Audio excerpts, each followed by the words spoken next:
Okay, folks, I have a question for you. What would you do if an evil, snake-themed, set-worshipping cleric turned your family into stone? Yeah, I don't know what I'd do either, but really the more important question is, what would Conan do?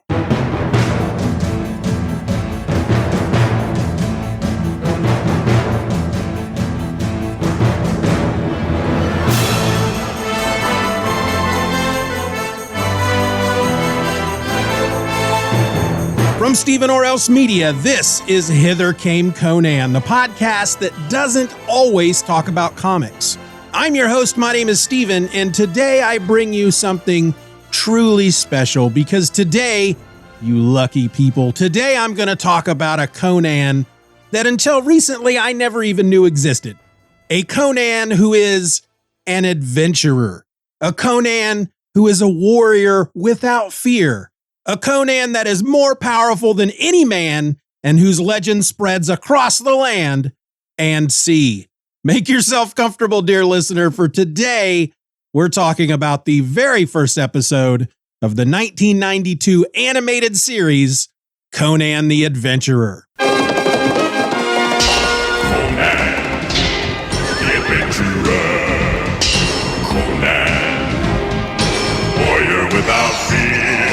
He's more powerful than any man. His legend spreads across the land and sea. Conan, the mightiest warrior ever. His quest to undo the spell of living stone cast upon his family by driving the evil serpent men back into another dimension and vanquishing their leader, the cruel wizard Wrath-Amon. Conan, the adventurer. Conan, man of bravery, with his magic sword protecting the mightiest of warriors indeed.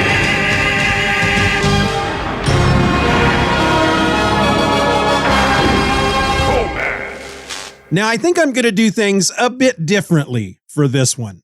With an issue of a comic, I'd tell you the title, when it was published, what it went for at the time, and list the creative team. Then you'd get the kind of synopsis that most people would refer to as bordering on the poetic, after which I'd throw a bunch of information at you regarding the making of the issue and how it might tie into one of the Robert E. Howard stories, and then I'd finish it all off by talking about my favorite bits. But we're dealing with an episode of a cartoon here, folks, so the tried and true template doesn't quite fit. Not really.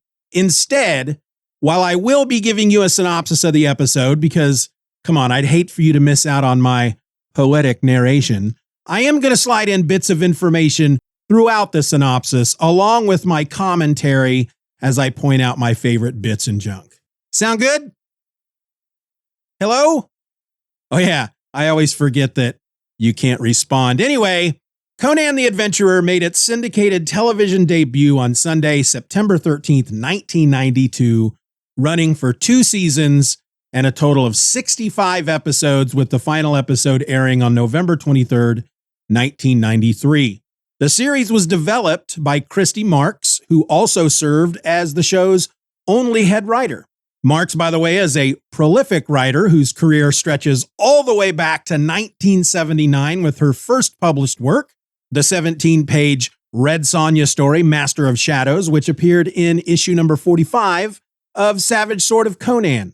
She also created and wrote the 8-issue comic book miniseries, The Sisterhood of Steel for Marvel Comics, which was published between 1984 and 1985 under Marvel's Epic line of creator-owned comics, and it featured the art of Mike Vosberg. Her television credits include such classics as Spider-Man and His Amazing Friends, G.I. Joe, A Real American Hero, Gem, Teenage Mutant Ninja Turtles, Dino Riders, Reboot, and X-Men Evolution, just to name a few. So yeah, her bona fides are on point, and she really did craft something fun here with Conan the Adventurer, as long as you understand that this is not the Conan we've been talking about on the podcast for the last few months. But before we get into what I thought, let's get into the episode. It was written by Christy Marks, It features the voice talents of Michael Donovan, Scott McNeil, Kathleen Barr, and Richard Newman. It's rated TV-Y7, and it is entitled The Night of Fiery Tears. The sun has set in Cimmeria, and Conan, in his late teens, dreams of adventure. The young barbarian and his grandfather sit around a campfire, the star-filled sky above them stretching off into oblivion. His grandfather, a man of the world, is telling Conan a story involving the charge of 5,000 shining knights, when suddenly the sky begins to rain fire. Meteors crash and explode all around them as the two beat feet, dodging the falling rocks and jumping over a deep chasm in their search for shelter. Conan's grandfather takes refuge beneath a rocky outcropping, but before Conan can join him, the meteor shower is over. In the aftermath, Conan finds one of the fallen space rocks and discovers that it's made from some sort of strange metal, which his grandfather names star metal. Listen, grandfather. The knights. Conan, it's only the wild horses on the plain. There. Can you see them? One day, it won't be just a pack of horses. One day it will be an army of knights, and I will lead them into battle. So yeah, not a bad start. And I really like that the first member of Conan's family we meet is his grandfather, and that his grandfather is telling him tales of adventures in faraway lands. See, I know that my memory can't be trusted, but that being said, I have this memory of Conan's grandfather being the guy that inspired Conan to leave Cimmeria and get out there and explore the big wide world. And I feel like this is something that came out of the Dark Horse comics. What I recall is that Cimmerians were known to be closed off, that they didn't trust anyone from other lands, and they sure as hell weren't interested in leaving Cimmeria. But then comes Conan's grandpa, who's like one of the first Cimmerians to leave Cimmeria and explore and get into adventures and all that stuff. Kind of like The Hobbit and Bilbo's great uncle or great uncle or whatever. He was the Hobbit who went out and did stuff, and that rubbed off on Bilbo, and that's why Bilbo went on the adventure that he went on in The Hobbit. Now, I don't imagine anyone west of Bree would have much interest in adventures. Nasty, disturbing, uncomfortable things. Make you late for dinner. So, as I'm watching this episode, and I'm thinking of how cool it is that they have Conan's grandpa there, right from the first scene, fueling Conan's wanderlust, I realize that if my memories are correct, then Miss Marks, the head writer who developed the show, well, she surely didn't get that idea from the Dark Horse comics, considering that Dark Horse didn't start publishing Conan books until 16 years or so after this episode aired. So, of course, me being me, I needed to know where the concept came from. When did Conan's grandfather first appear and all that stuff? Which, meant that I had to do the one thing I hated doing the most in the world, which is research. Now, with that being said, take everything here that I'm about to tell you in regard to Conan's grandfather with a grain of salt. Because while I may get a lot of it right, there could be more out there that I didn't find simply because I ran out of patience. First off, Conan's grandfather isn't named in this episode, though according to ConanAnimated.fandom.com, his name is Conn, C-O-N-N. In the Dark Horse run, however, his name is Connacht, or Connacht, C-O-N-N-A-C-H-T. So, having spent literally minutes of research, it appears that Conan's grandfather is never actually mentioned in any of the Robert E. Howard stories. Howard does, however, make mention of Conan's grandfather in a letter to P. Schuler Miller, a fellow writer who was the guy, along with John D. Clark, who mapped out the chronology of Conan. Or in other words, the chronological order in which to read Howard's Conan stories. Anyway, this is what Howard had to say to Mr. Miller in regard to Conan's granddad. The country claimed by and roved over by his clan lay in the northwest of Cimmeria, but Conan was of mixed blood, although a purebred Cimmerian. His grandfather was a member of a southern tribe who had fled from his own people because of a blood feud, and after long wanderings, eventually taken refuge with the people of the north. He had taken part in many raids into the Hyborian nations in his youth before his flight, and perhaps it was the tales he told of those softer countries which roused in Conan as a child a desire to see them. So there it is. Boom. While he doesn't give a name to Conan's grandfather, there in the letter is the origin of the idea that Conan's grandpa inspired in Conan at a young age a desire to leave home and roam the earth. Basically, I'm just gonna walk the earth. What you mean, walk the earth? You know, like Caine in Kung Fu.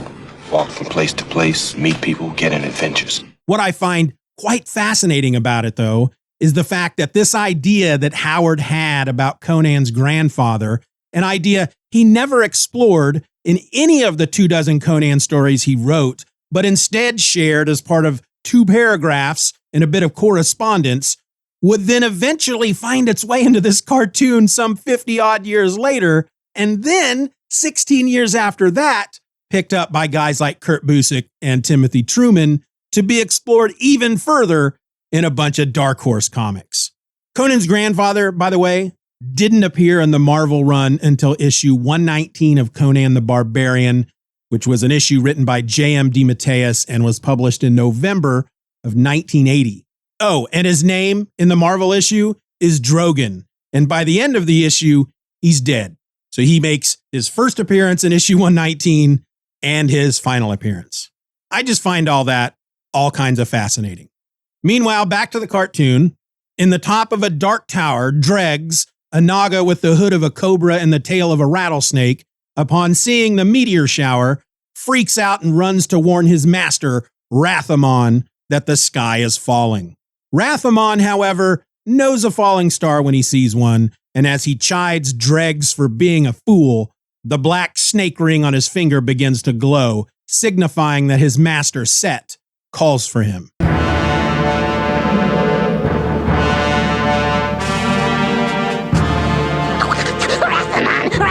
Wrath-Amon!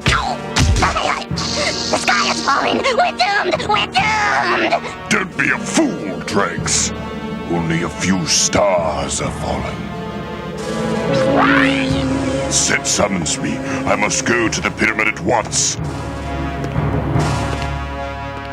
Okay, so first I feel like I should explain what a Naga is, because I myself had never heard the name before I started looking into this episode.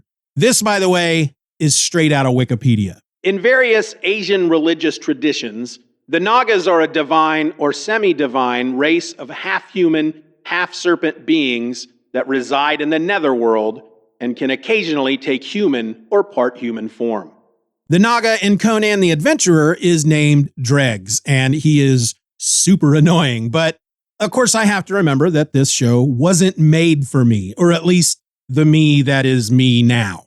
Dregs is one of those characters that, like most action-packed cartoons from the 80s and 90s, would be considered the comic relief. Think like Snarf from the Thundercats or Uni from Dungeons and Dragons. Now for a taste of your own medicine! Well, that's Dregs, except he's a bad guy. There's a good guy version on the show as well, but we'll get to that when we get to that. Wrath-Amon, by the way, is like, wow. First off, being the leader of a snake cult that worships Set, I'm going to assume he's loosely based on Thulsa Doom from the movie Conan the Barbarian.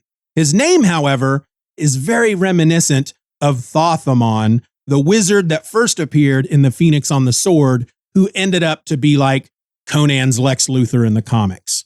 Speaking of The Phoenix on the Sword, well, let's just say that the bad guy here in the cartoon, having a name that sounds like the name of the bad guy in The Phoenix on the Sword, isn't the only thing that ties that story and this episode of the cartoon together. But we'll get there. But yeah, Wrath-Amon, he looks like Serpentor on steroids. I mean, he just looks ridiculous, but I bet the kids at the time thought he looked pretty cool. So back in Cimmeria, Conan brings an armload of the star metal to his father, the blacksmith, who, seeing that the metal is not of their world, works with Conan to forge it into tools and weapons, which will surely net them a fat purse at next year's merchants' gathering. And of course, I think we all know that Conan's dad being a blacksmith is just part of the Conan canon, regardless of the media. In Howard's Hour of the Dragon, Conan says at one point, "I am a barbarian and the son of a blacksmith." His dad, Corin, is a blacksmith in both the Arnold Schwarzenegger and the Jason Momoa Conan movies, and he's a blacksmith in the comics. His name, however, in the cartoon is Manor, M-A-N-I-R. Not sure why they made the change on the name, but there you go. This metal, it's like nothing I've ever seen. We dug up every piece we could find, Father. You did well. We'll work it together, you and I, and make weapons and tools such as men have never seen. And they'll fetch a fine price at the merchants' gathering next year, son. You won't sell all of it? I'll save some for you, Starfinder. Back to the cartoon, Wrath-Amon opens a portal into the abyss in order to have a chat with his boss, Set, who tasks Wrath-Amon with gathering up all of the star metal to make into 7 discs that are to be placed atop 7 pyramids, which Wrath-Amon is supposed to build. With those 7 pyramids and their 7 discs, Wrath-Amon will be able to free Set from the abyss, which is his prison. And once free, Set will finally be able to enslave the entire human race. Ignorant of the fate that is about to befall the entire human race, Conan's father forges for Conan a mighty sword, the only sword that his father will ever make with the star metal, and a sword which Conan cannot have until he has become a man.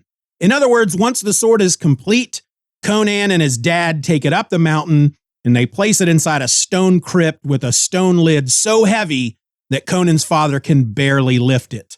Once Conan is man enough to remove the lid, the sword will be his.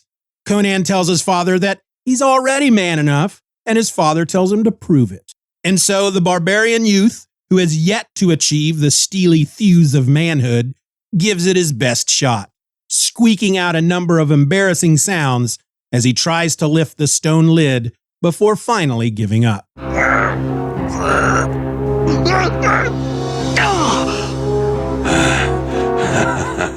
A couple of years working the forge will give you the muscles you need. Come. 1 year later, time jump, Wrath-Amon berates a lackey for failing to find even a pebble of the star metal. While at the Cimmerian merchants' gathering, Conan's pops is selling his star metal goods as a shifty-looking dude with pointy ears watches on. Conan, in the meantime, now a much bigger man and packed full of muscles, intervenes when 3 men try to tame a wild horse, and one of them, after the horse kicks both of his mates, makes ready to shoot the horse with a crossbow. Conan knocks the guy on his ass and sets the horse free. Crossbow dude, thinking that Conan is stealing the horse, shoots at Conan and misses. Before he can fire another shot, Conan's father is there, looming over the man. Conan's dad takes the crossbow away from the dude and breaks it across his knee. The horse, by the way, appeared earlier in the episode. In the opening, when Conan's grandfather was telling Conan the story of the Shining Knights, out beyond the firelight in the open plains below them, the horse was out there running wild with a herd of other wild horses. Also, everything here happens like really fast. This scene or this moment, I'm assuming, is there to establish that Conan is a guy that will come to the aid of those that need it, that he defends the defenseless. But again, it all happens just way too fast. Plus, at one point, I think he calls the horse a beast, maybe even a creature. I don't remember. It was really weird. Never have I seen such cowardice. 3 men against a single beast.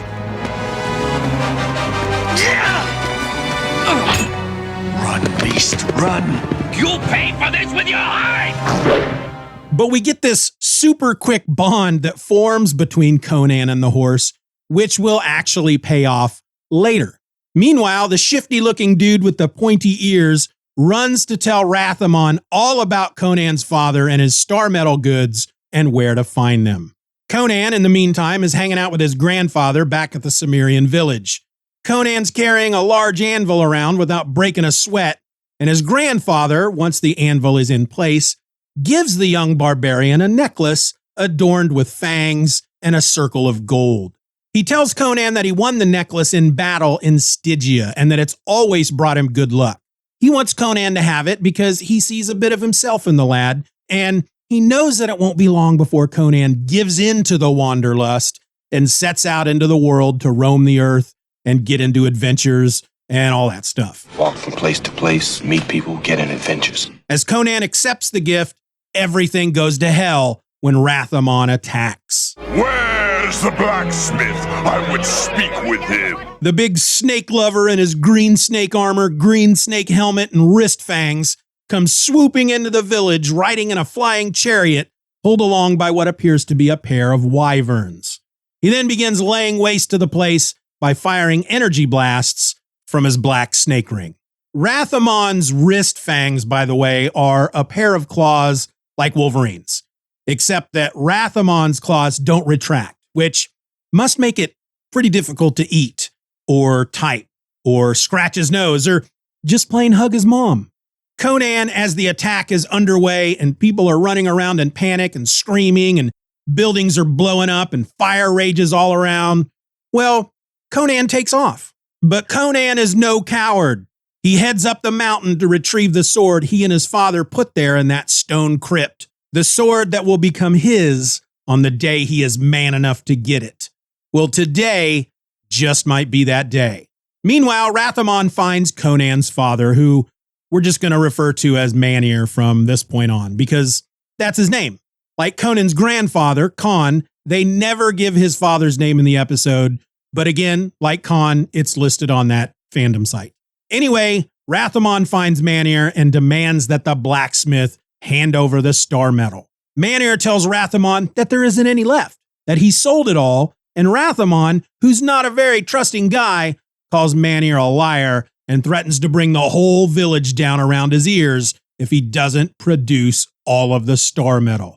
Then, proving that he can walk the walk, not just talk the talk, Wrath-Amon starts firing more energy beams from his black snake ring and blows shit up. Conan, by this point, has arrived at the crypt in which his sword is resting, waiting for the Cimmerian to become a man, and the young, steely-thewed barbarian sets about struggling over the great stone slab. He grunts, and he sweats, and he heaves, and he hoes, until finally he's able to move the stone aside and take up the sword, which, drawing it slightly from the scabbard, we see the blade glow and crackle with an almost electric energy. Back at the village, Man-Ear stands up to Wrath-Amon, stating that the big green baddie won't get anything from him. Wrath-Amon, in his anger, punishes Man-Ear by throwing a spell of living stone at him. Unfortunately, just as the little glass ball containing the spell breaks open at Man-Ear's feet, both Con and Conan's mother step up to the blacksmith as a show of support and are both caught up in the spell. Soon, all three have been turned to stone. Conan arrives just in time to see his family become permanent residents of the village, and as Wrath-Amon laughs, the barbarian draws his sword and holds it above his head, lightning-like energy shooting out of the blade in such a way that, combined with Conan's heroic pose, I almost expected the Cimmerian to call out. Wrath-Amon, seeing that Conan's sword was forged by star metal, commands his men, all two of them, to take it. But as they approach Conan, the energy from the sword crackles all around them, causing their true forms to be revealed. Wrath-Amon's men are snake men! And just so there's no confusion, so the audience knows exactly what's happening, one of the snake men calls out in surprise that the sword has broken through the spell that has kept them hidden as humans. The newly revealed snake men attack Conan, who uses his sword defensively and to break their weapons with his mighty chops. Just to be clear here, once again, this is a cartoon made for kids ages 7 and above. Yet, our hero wields a mighty sword. So yeah, he can't actually use the sword the way that a sword is meant to be used. So he uses it instead to parry their attacks, but also uses it to chop at their swords, which, of course, causes their blades to shatter. And really, it just makes me wonder why, at the time, they thought it might be a good idea to take a character like Conan in all his bloody, violent, man-whorish, gory glory and make a cartoon with the guy for kids. I just don't know what the thought was at the time. Anyway, the barbarian swings his sword and with it taps one of the snake men gently atop his helmet, which causes a portal to open up above them. The snake man then turns to dust, which is quickly sucked into the abyss, leaving his armor behind to crash to the ground empty.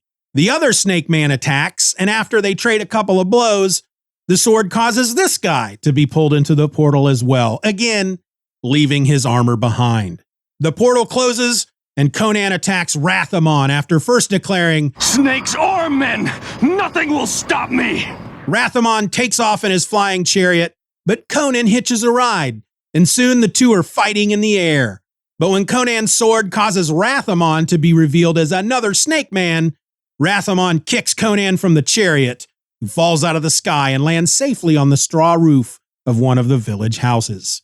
Wrath-Amon escapes, shouting threats back at Conan that, well, I guess he'll follow up on later. This for me was a damn funny moment. And well, here's the audio. And once it's finished, I'll talk through it and point out what I found so freaking funny. Those who see the true face of Wrath-Amon must perish! I will find you, Wrath-Amon! I shall destroy you first! Okay, so the line, those who see the true face of Wrath-Amon must perish. Well, he's yelling this as Conan falls from the chariot and, as I said, lands safely atop the straw roof of a house. But with such a proclamation from Wrath-Amon, you'd expect the guy to be right there when Conan lands, throwing everything at the barbarian to, kill the guy. Because, after all, those who see the true face of Wrath-Amon must perish. But instead, Wrath-Amon runs away. And it's as he's fleeing that Conan shouts after him, I will find you, Wrath-Amon! And Wrath-Amon, still running away, shouts back, I shall destroy you first! I shall destroy you first. And again, you expect the guy to turn the chariot around and attack. But no, with that final declaration, Wrath-Amon escapes into the night. So it's like, you saw my true face, so you have to die. And before you find me, I'm going to kill you first. Just, not today. I have somewhere else that I need to be. It's like an old Spider-Man villain. We'll meet again, Spider-Man. Anyway, with the danger now past, Conan kneels before the statues that were once his family, and he makes a solemn vow. He swears by Crom that he will never rest until he restores them to flesh and blood. Crom is apparently the guardian spirit of their tribe and not, as ConanFandom.com describes him, a grim and gloomy god ever watching from atop his mountain in dark clouds or obscuring mists, ready to pass a disapproving judgment on any and all. Which, yeah, I get it, would be fairly depressing for a kid. And, oh my God, we're just at the halfway point of the episode. I mean, they really knew how to pack a lot of story into a short run time. Still. You realize this will never end. So Conan sets out on his quest to find a cure for his family and immediately finds 3 horses running across a field. One of them is the horse that he set free from the merchants' gathering, and he chases after it, calling out, "Hey, horse!" And wouldn't you know it, the horse stops and Conan climbs up onto its back. Hey, horse! He gives the horse a friendly pat on its neck and starts throwing out ideas for names. First, how about Midnight? The horse bucks and knocks Conan on his ass. Conan picks himself up, climbs back onto the horse, and suggests the name Mighty Avenger. Once again, the horse bucks and knocks Conan on his ass. Conan picks himself up once again, takes a moment to rub his sore ass, then, climbing back onto the horse one more time, he suggests the name Thunder. This one, the horse likes. And as Thunder neighs, Conan laughs, and the two set off. Run like the wind, thunder! Soon, Conan and Thunder come to a city surrounded by a crude wooden wall, and the horse refuses to enter, bucking Conan once more off of his back. Conan, sprawling around in the dirt, agrees to allow Thunder to wait there outside the walls. Before the barbarian can pull himself to his feet, however, an old man in a robe is suddenly there, standing above him.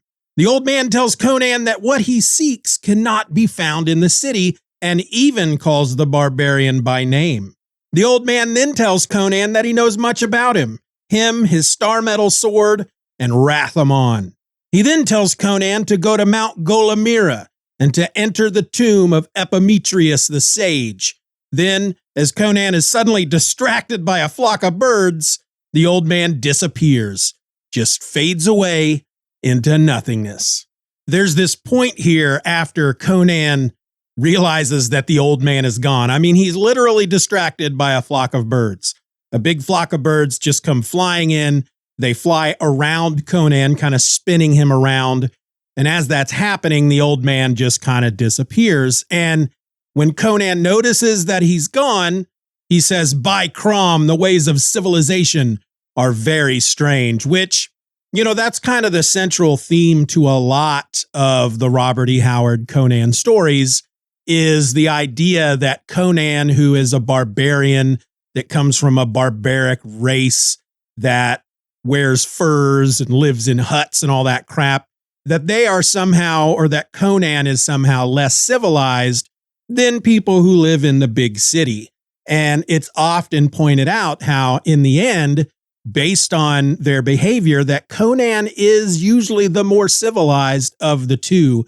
And I guess this was just a kind of fun moment for them to, I guess it's kind of a nod to that theme. Like Crom, the ways of civilization are very strange.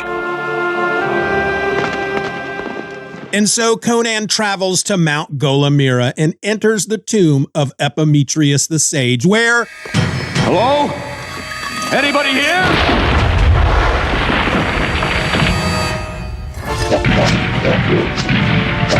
Nobody but us rock troll. He fights a four-armed rock troll, and as the creature does appear to be made entirely of rock and stone, it's cool for Conan to use his star metal sword to cut off a couple of arms and then crack the troll over the head, causing the creature to say, "Oh dear," before it breaks apart, becoming nothing more than a pile of rocks.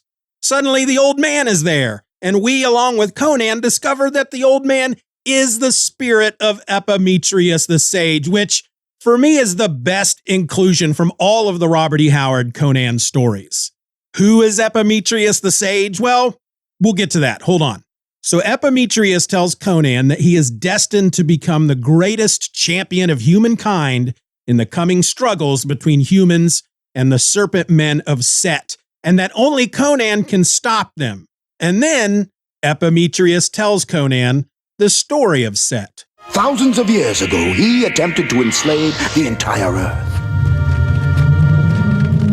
But the wizards of the world banded together, using their powers to drive Set into the abyss, trapping him in that other dimension. His serpent men, disguised as humans, still live among us, awaiting the return of their master. You said he was trapped. How can he return? The star metal can set him free. Epimetheus explains that though Set has been imprisoned in the abyss, the star metal can set him free. Set free. Get it? Set free.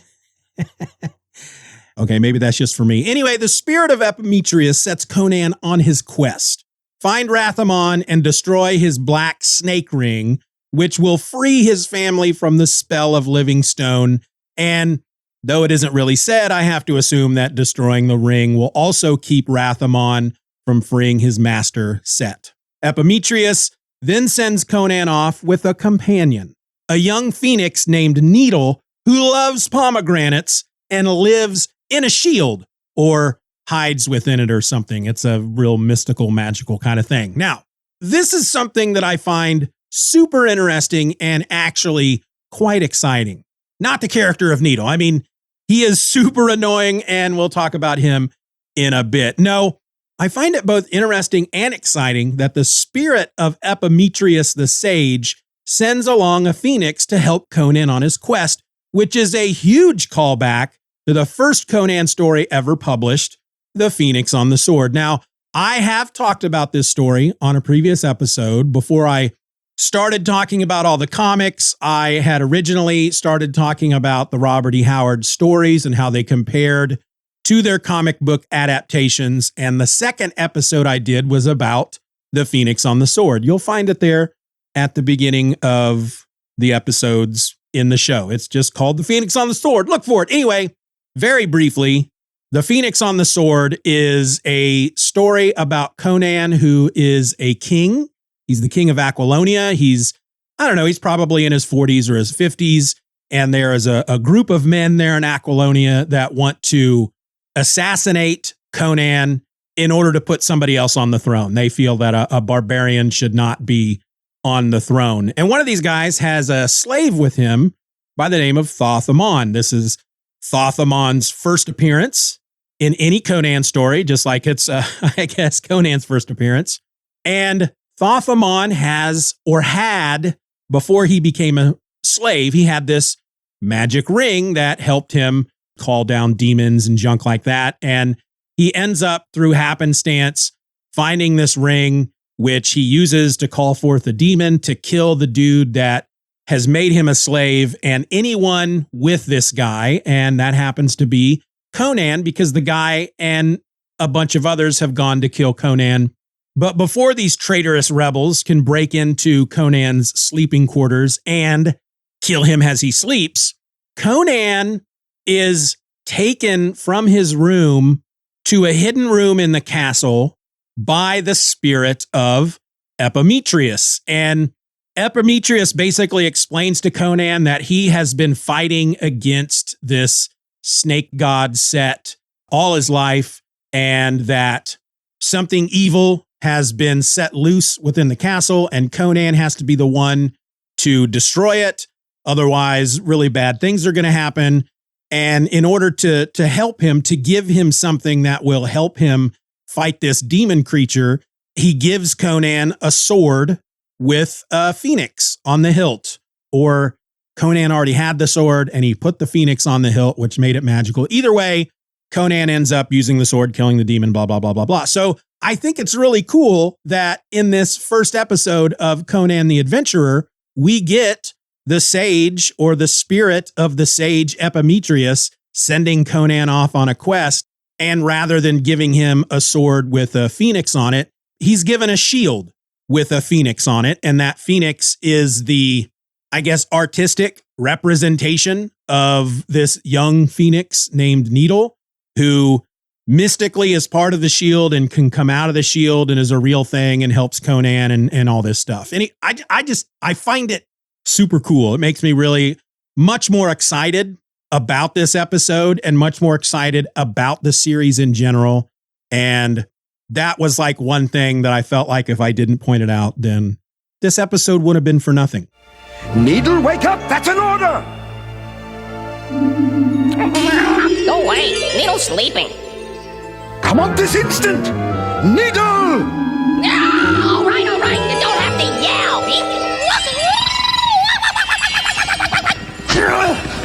Stay back! Needle not want to go with big dumb barbarian. Do you wish to remain a fledgling forever?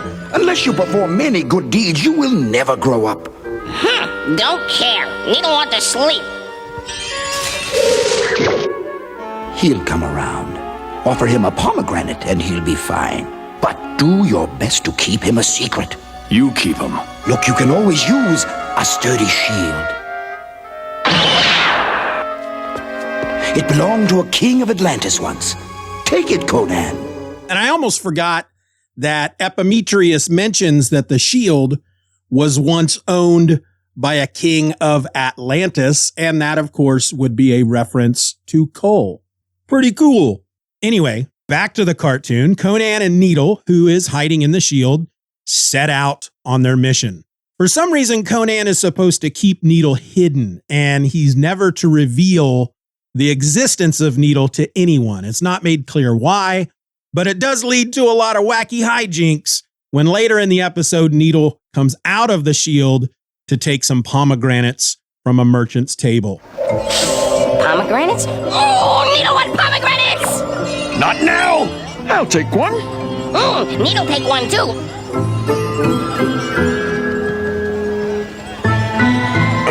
I'm supposed to keep you a secret.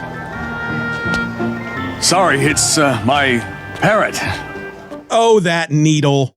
Now, earlier when we talked about dregs being the comic relief for the bad guys, Needle is obviously the comic relief for the good guys, and I have to assume that the kids loved him. Anyway, Conan, Thunder, and Needle journey to a city on one of the coasts, and once again, Thunder refuses to go inside. So, taking his sword and the shield with Needle inside it, Conan enters the city to find a job. He's not there for even 2 minutes when he's approached by a woman and is offered a job on her brother's ship. Conan accompanies her back to an inn where she feeds him, hanging all over him as he eats, which is probably the most action that this Conan will ever get, considering, that it's a kid's show, but I guess they have to keep up the tradition that Conan is a man whore, even in a kid's cartoon. So, finished with his meal, Conan passes out, and we learn that it was all a trap. It's a trap! The woman and her brother work for Wrath-Amon, and when Conan wakes, he finds himself in chains on a Stygian slave ship bound for the slave pits of Wrath-Amon. And that's how the episode ends, with a great big "to be continued" appearing on the screen before we fade to black. In our next episode, Conan's life hangs in the balance as he is delivered into slavery at the hands of the evil Stygian wizard, Wrath-Amon. His only hope lies with his reluctant companion, Needle the Phoenix, and his newfound ally, Zula, a warrior prince with amazing powers. Together they plot a slave revolt. But can they succeed against the Serpent Men of Set? Find out in the next thrilling episode of Conan the Adventurer. Okay, so I feel like had this cartoon come out back in the 80s, back when I was a kid and I was rushing home from grade school every day to watch shows like G.I. Joe and the Transformers or Thundercats, I feel that I would have really loved Conan the Adventurer, even just based on this first episode, because at this point, that's all I have to go on. I've yet to delve deeper into the series. But yeah, like I said, had this come out back in the 80s, I really do think I would have loved it, and I would have been totally into it because I knew who Conan was. I was a big fan, and that was primarily due to watching Conan the Destroyer over and over the summer that it landed on HBO. And because of the movie, I thought Conan was the freaking bee's knees. So yeah, I think this cartoon would have been right up my street. Looking at it for the first time now, however, in my 50s, I am obviously not the audience for this show. It's corny.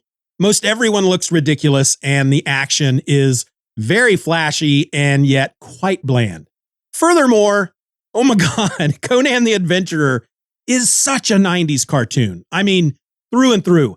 I can't explain why, but just like how I know a 90s action movie when I see it, I know a 90s cartoon when I see one. Now, as I said, I haven't moved on to episode 2 or beyond, and maybe I will, maybe I won't. Some of that will depend on you, loyal patrons, which we'll get to in a moment. But I am rather curious to meet the rest of Conan's supporting cast. At the very end of the opening theme song thing, it has like these 4 heroes, not counting Conan and Needle, just standing side by side with the big Conan the Adventurer logo behind them. And I kind of want to know more about him. Of course, per Wikipedia, along with Zula, who was the dude that was sitting next to Conan on the ship at the end of the episode, we're also going to eventually meet somebody named Jessamine, Grey Wolf, Sasha, Snag, and Falconer. So yeah, I'm curious to know who is who based on that list and the row of 4 characters we see there at the end of the opening theme song part. Speaking of which, that opening is pretty badass. This was back when they obviously put more money into the opening than the rest of the episode, which is why the quality of the animation was always at a level above in those openings than in the episodes themselves, which makes sense. I mean, the opening of a show like this told you exactly what to expect and even gave you the entire premise of the show. For example, G.I. Joe is the code name for America's daring, highly trained Special Mission Force. Its purpose, to defend human freedom against Cobra, a ruthless terrorist organization determined to rule the world. And so in this case, Conan, the mightiest warrior ever, his quest to undo the spell of living stone cast upon his family by driving the evil serpent men back into another dimension and vanquishing their leader, the cruel wizard Wrath-Amon. That's everything you need to know about this series right there in the opening part of the episode, the theme song, the intro part. But yeah, all in all, the episode was fun and yet horrible at the same time. And you know what? I think that's all I have to say about episode 1 of Conan the Adventurer from 1992.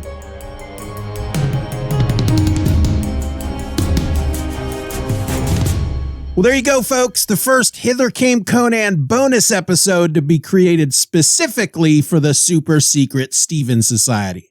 Bonus episodes are exclusive to second level members and above until such a time that I am unable to release an episode on the main feed, and rather than skip a week, this will go out instead. And guess what? If you're hearing this, that's exactly what happened.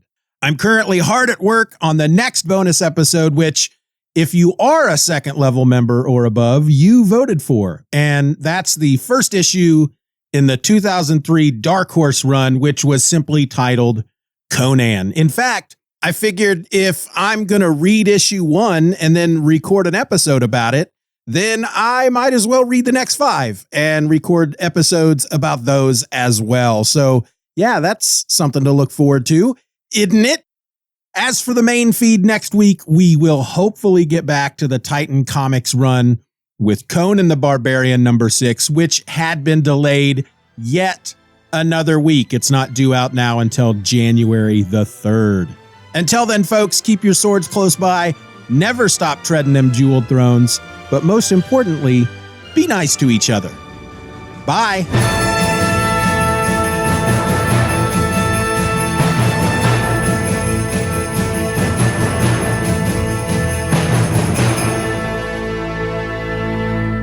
Many wars and feuds did Conan fight. Honor and fear were heaped upon his name. In time, he became a king by his own hand. This story shall also be told. I just don't think I can move through life knowing that a guy named Steeven did this to me. Enough talk!